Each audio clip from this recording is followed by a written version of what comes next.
Nah, urai ini kata dasarnya adalah lepas terbuka, artinya dari sesuatu yang tadinya berbeda kemudian dia menguraikan. Nah, berbagai cara sudah dilakukan pemerintah untuk permasalahan ini akan mencapai pengangguran. Saat ini program pelatihan pembinaan kita terus lakukan inovasi termasuk upaya ini dan seterusnya. Urai gubernur, ya kan?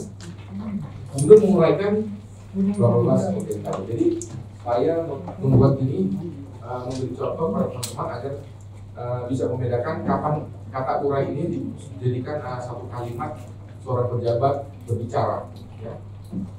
Kalimat langsung dan tidak langsung. Ini sangat penting bagi saya di saat menulis karena banyak sekali misalnya di dalam berita kata dia mengatakan, jadi mengatakan itu dari awal sampai akhir dia menggunakan kata dasar mengatakan terus. Padahal bisa di situ ada sesuatu yang dia menjelaskan atau dia ujarnya misalnya dia variatif sesuai dengan kalimat yang akan kita tulis dari keterangan narasumber. Kalau itu lebih tepat menggunakan kata dasar ujar atau kata dasar ucap atau kata dasar jelas, ya kan? Jadi bisa kita mau menulis itu kita harus mampu, itu kompetensi seorang reporter memilih kata dasar ketika sesuatu keterangan disampaikan oleh narasumber. Nah, ini contoh menulis kita hari ini. Saya mau beri contoh begini ya. Latihan kita hari ini, sejumlah PMI Hong Kong ikut iklan pers, berarti yang menarik. Baru ketum SPRI latih PMI tentang teknis memberita. Di iklan pers gue bilang buka peluang PMI jadi citizen journalism, berarti what-nya yang menarik. Dari Hong Kong, ini kalau kita mau WR-nya 20, nggak tahu ya berapa PMI hari ini, ya. Ada PMI loh yang ikut, kerja migran di luar negeri yang ikut pelatihan. Dari Hong Kong 20 PMI ikut iklan pers online, berarti WR-nya yang menarik kan. Baru kemudian how, ikuti di iklan pers, peluang PMI Hong Kong jadi kontributor, ya kan? Nah, nanti dia jadi kontributor. Nah, baru naskah. Kapan kita memulai sesuatu? Berarti pelatihan pers ini menjadi sesuatu yang menarik kan pada hari ini. Saya memberi contoh ketika kita mau menulis berita seperti ini. Pelatihan pers tentang teknik meliput berita dan berita yang digagas redaksi Buat Bilang bersama Cybers Academy turut melibatkan peserta dari kalangan pekerja migran di Hong Kong. Pelatihan pers bagi sebagai jurnalis secara online digelar pada Sabtu di Jakarta. Saya lupa bahwa ternyata ada hybridnya, bukan online. Saya pikir hanya online, ternyata hybridnya.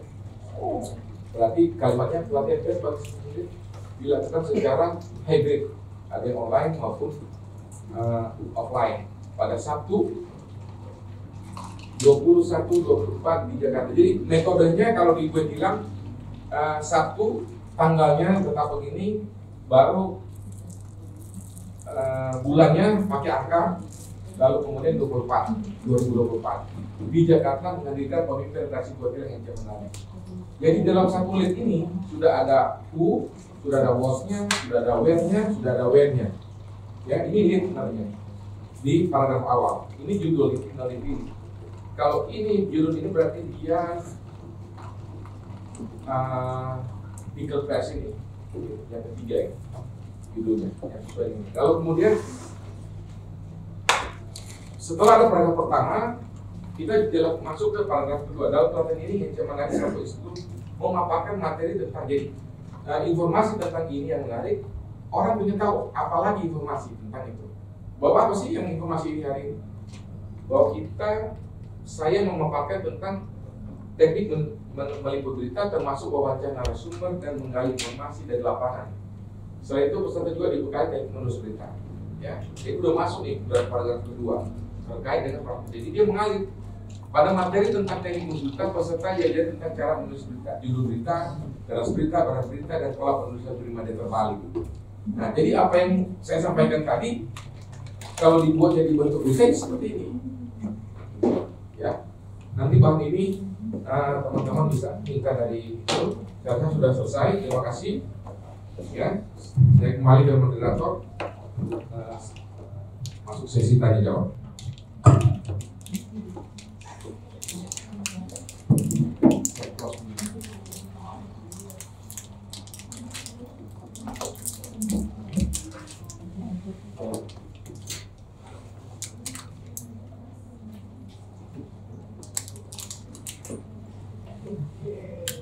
Wah,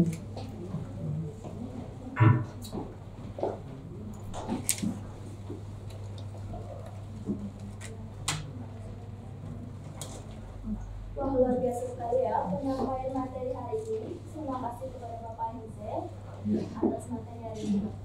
Baiklah, selanjutnya kita masuk ke sesi diskusi. Sebelum masuk sesi diskusi, izinkan saya untuk membacakan profil tamu undangan kita hari ini, Bapak Sam Jauhari, selaku DM Dita Indonesia di Hong Kong. Baik, mungkin untuk sesi selanjutnya adalah sesi tanya jawab. Sudah ada beberapa pertanyaan di kolom chat.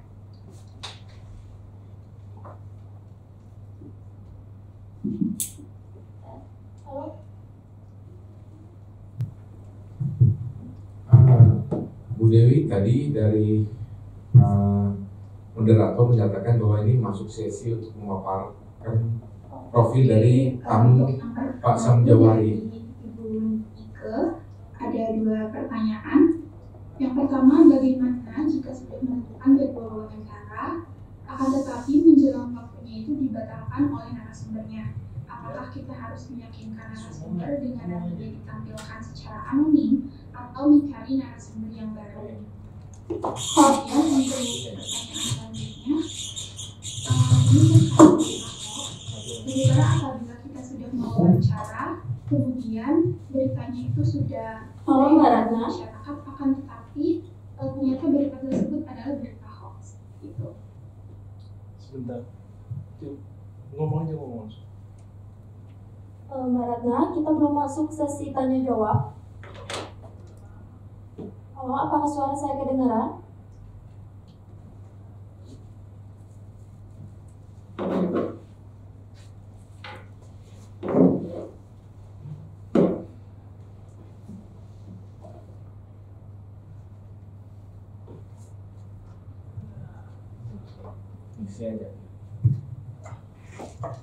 Baik, sebelum saya menjawab, di dalam rundown acara kami mau memberi kesempatan kepada tamu kami, tamu kehormatan dari pimpinan Berita Indonesia di Hong Kong, Pak Sam Jauhari. Kami persilakan Pak Sam Jauhari untuk segera menyapa teman-teman sebelum kita paparkan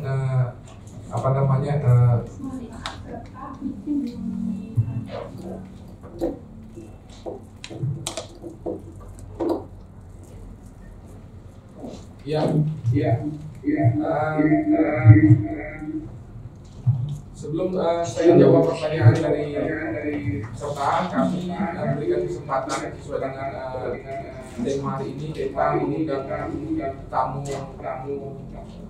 penting dari pimpinan Berita Indonesia di Hong Kong, Pak Sam Jauhari. Ya Pak, sebelum kami paparkan tentang diskusi hari ini dan profilnya beliau ya. Ya kan kita minta tanggapan dulu dari Pak Sam ini. Silakan Pak Sam. Ya, selamat sore semuanya teman-teman. Ini bagus sekali ya siang hari ini.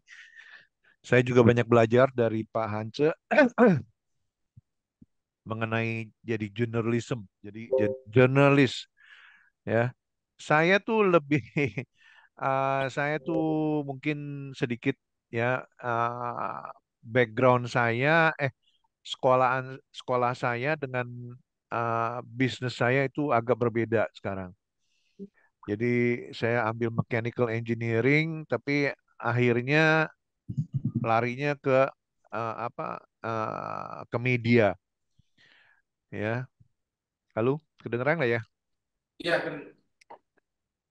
kedengar Pak, kedengar. Jelas nggak ya? Iya, siap, sangat jelas. Saya takut mic saya kurang bagus ini. Nggak, bagus sekali Pak. Bagus. Oke. Jadi saya tuh lebih ke teknis-teknis tadi dari Pak Hance sangat bagus sekali ya, itu uh, what, where, when, why, how, ya itu sangat komplit sekali itu dari A sampai Z itu. Ya, ya. Saya lebih ke ininya, Pak. Kalau saya lebih karena background saya itu saya membentuk koran berita Indonesia di Hong Kong, ya, karena untuk PMI, jadi kerja migran Indonesia di Hong Kong. Jadi fokusnya lebih apa? Saya selalu kenapa saya harus menerbitkan koran ini? Karena saya lihat di media-media di online kebanyakan semuanya tentang politik, kerusuhan, ya. Kalau kita lihat Detik, Kompas, Jawa Pos, semuanya tuh hampir sama, ya nggak? Eh, Headline-nya tuh hampir sama semuanya, ya nggak? Politik, ribut, ya nggak di pemerintahan, ya nggak? Segala macam korupsi. Saya jadi ambil angle-nya tuh dari kenapa saya bentuk Berita Indonesia, ya nggak? Karena saya berasa PMI kita nih perlu dibimbing, Pak, teman-teman semua.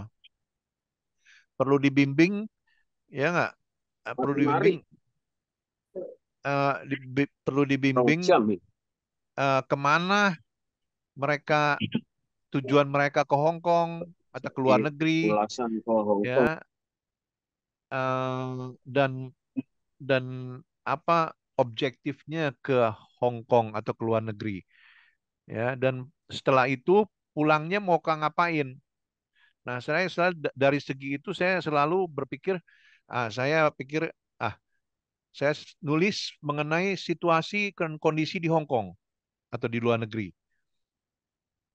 ya, bagaimana cara bekerja, apa culture-nya bagaimana, sifatnya orangnya bagaimana.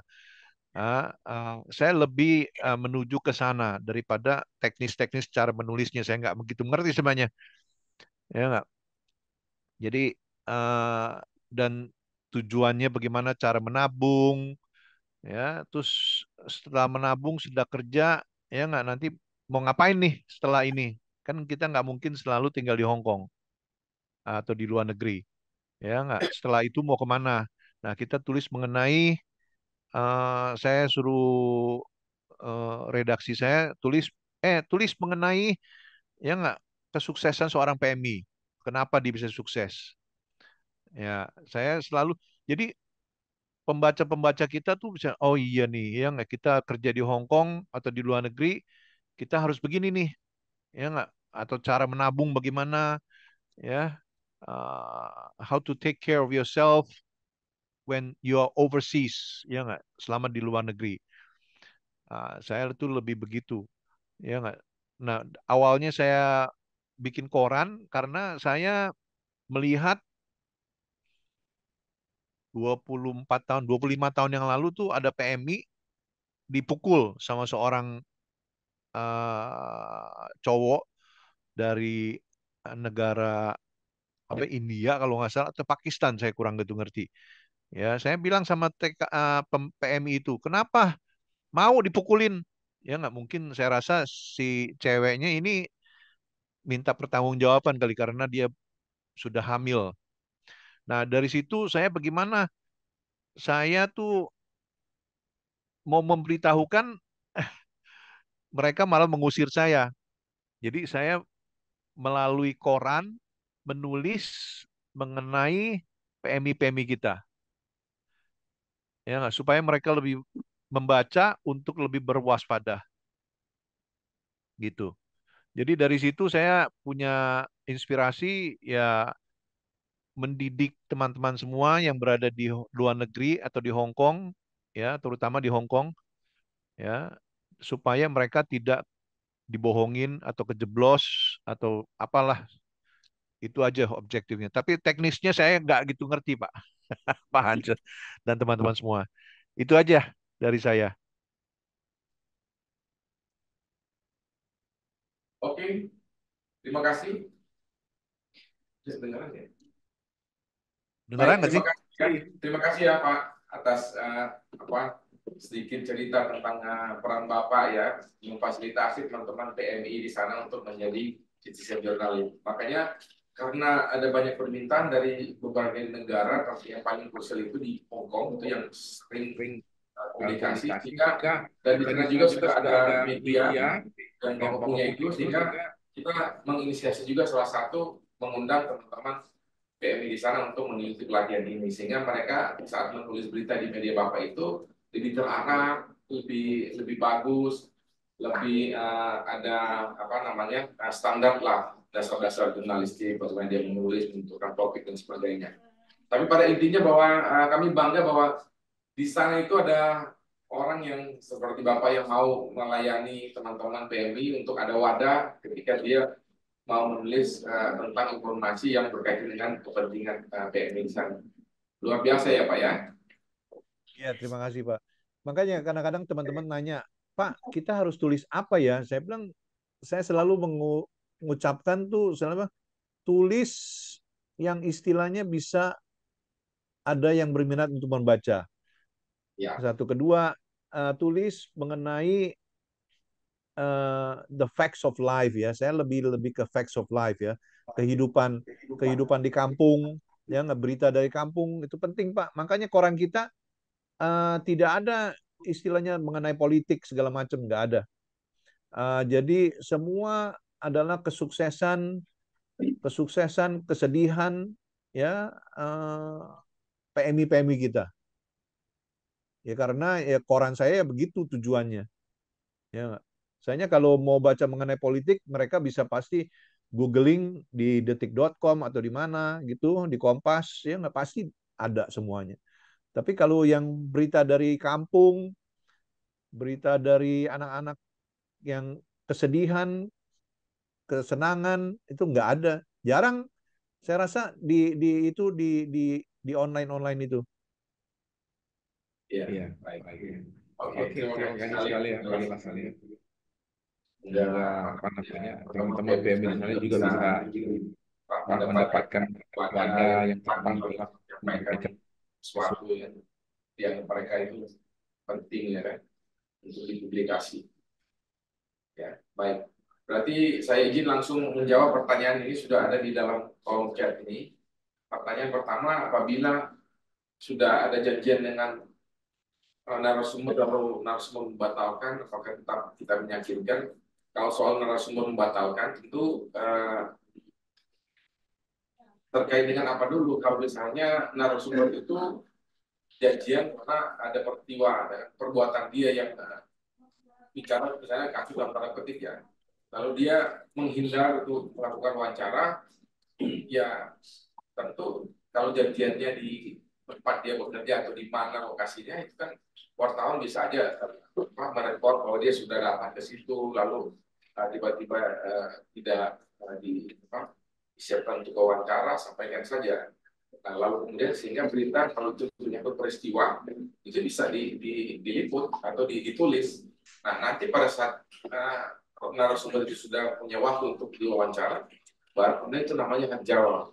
Kalau bicara kasus, tapi kalau bicara tentang sebuah success story, ya tentu kita harus menunggu waktu dia, karena kan yang narasumber kita itu mau bicara tentang success story-nya dia atau tanggapan dia tentang sebuah persoalan, ya kita harus sebagai wartawan harus menunggu waktu yang tepat sehingga orang itu bisa memberikan waktunya untuk diwawancara. Nah, kalau kemudian bahwa ada pertanyaan kedua tentang pers tidak boleh, wartawan tidak boleh membuat berita hoax, ya itu pasti di seluruh dunia pun dimanapun yang berada, media apapun melarang itu kan. Nah, kalau ternyata berita sudah terlanjur diberitakan, tentu harus ada namanya kewajiban koreksi dalam undang pers kalau berlaku di Indonesia. Jadi kewajiban koreksi itu berarti ketika berita yang kita beritakan itu mengandung unsur hoax yang tidak benar, tentu wajib dikoreksi dengan menambah narasumber dan informasi terkait dengan pelurusan berita itu, kan?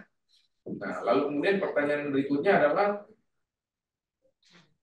gimana caranya agar berita yang kita muat itu menarik banyak peminat, pembaca, dan viral. Nah, persoalan viral tidaknya suatu berita itu tergantung dengan tergantung dari kebutuhan. Jadi kalau misalnya normatifnya, misalnya kalau PMI di luar negeri itu tentu dia butuh pelayanan publik di KJRI atau di KBRI. Nah, biasanya kalau dia viral, misalnya ada di situ peristiwa, ya kan, ada TNI yang dipecat tengah malam, lalu dia mau datang minta bantuan dari KJRI atau KBRI, lalu dia tiba-tiba dimintain biaya. Dia kan kalau biasanya PMI kalau dipecat, dia nggak pegang duit sama sekali ya. Tengah malam pula kan, nah dia nggak tahu mau kemana, nggak ada duit, datang ke situ, lalu dia dimintain uang atau dipersulit. Nah itu bisa dilakukan pemberitaan bahwa itu akan banyak di banyak orang. Atau sesuatu yang menarik, misalnya di Indonesia kejadiannya, ada peristiwa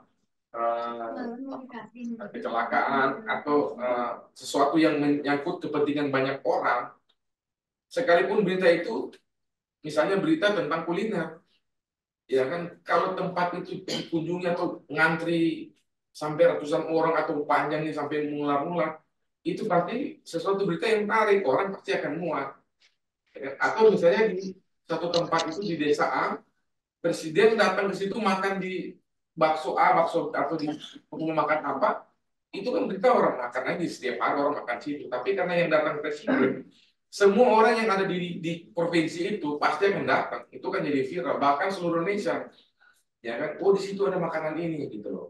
Atau misalnya artis ini datang ke situ, ya kan. Biasanya kan kalau artis di endorse kan, sudah datang ke rumah makan itu. Semua satu Indonesia akan datang makan di situ. Misalnya Hotman Paris kan, dia datang di satu klub, dia investasi di situ, dia berdansa dengan artis A, artis B, orang kan buru-buru datang ke situ. Akhirnya, ya dulu kan kafe itu akan jadi ramai sekali karena dipromosi oleh Hotman dan diberitakan oleh banyak media.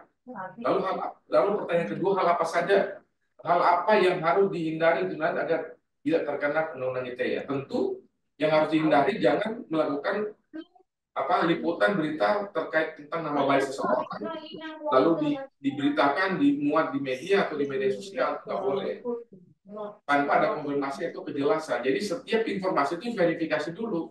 Makanya kan referensi itu bisa diambil di Google atau di website pemerintah terkait atau diverifikasi lagi. Nah, makanya ada kewajiban itu wawancara, cover letter. Kalau misalnya ada informasi ya, hal yang penting sekali. Lalu itu menarik sih bagi wartawan. Ketika wawancara ke narasumber, ternyata informasi itu hoax. Jangan karena asal yang penting ini viral. Jadi informasi hoax itu ditulis di bagian atas, lalu dikonfirmasi pada narasumber, ternyata itu nggak benar. Jadi tidak layak untuk naik berita, meskipun nilai berita dan impact-nya bahwa berita itu akan viral, tapi kalau itu adalah hoax tidak boleh dipublikasi meskipun sudah ada konfirmasi. Tapi kalau ternyata nggak benar, kan tidak memenuhi syarat untuk menjadi berita meskipun sudah ada konfirmasi. Nah, agar tidak terkena undang-undang ITE. Yang paling penting kan orang itu main capture itu kan nggak boleh dilarang. Doxing namanya. Ya. Oke. Silakan ada pertanyaan lain yang ada di studio mau bertanya? Ada? Terkait meliput dan menulis berita? Nah, yang ikut online, ada yang mau bertanya? Silakan kepada peserta yang ada di Zoom, apabila ada pertanyaan boleh raise hand atau mengetikkan pertanyaannya di kolom chat.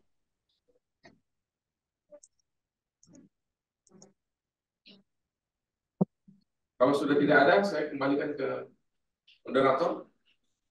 Silakan, moderator.